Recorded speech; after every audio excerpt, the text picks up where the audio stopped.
North Dakota's ranked number 13 in FCS, has one of the top offenses, that leads FCS in total offense and is second in scoring. So there are definitely players on this team coming in here that can play at any level and have shown to do that.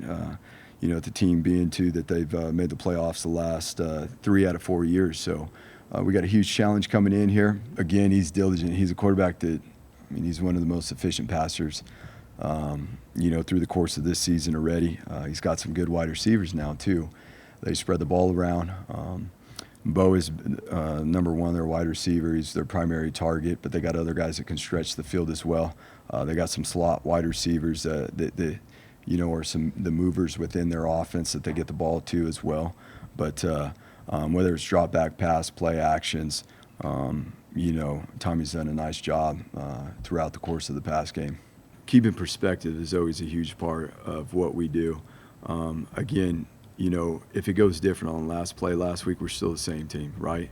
But obviously it didn't. So it's keeping perspective and really figuring out how are we going to continue to grow. We played more players last week too, against it, especially on defense. We played a lot more players,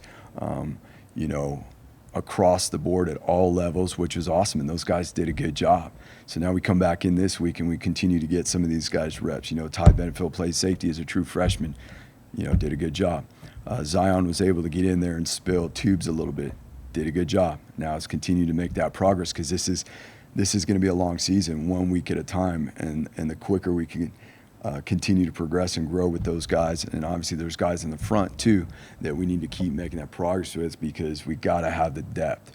And when you come in to start to play the season with 2 opponents like that and you're still continuing to build that dependable depth, well, you're going to give some up. What I'm really proud of is how we stepped up in the red zone last week like we said we need to, and we played it about as best we have in a long time in the red zone and created takeaways and for the most part, held the opponent to field goals. If you pay attention in college football, you see what's going on. You see FCS teams beat, FCS teams. It happens. It's not out of the regular. So that's why, especially a team that is ranked where they are. We saw some close games this past week. If you're paying attention to scores, we're in the non-conference part of the year, so you're seeing teams play different levels and stuff like that. At the end of the day, like, this is college football. Any team can win any day. The better prepared team has got the best shot. The team that's more consistent on game day and execute got the best shot to get it done.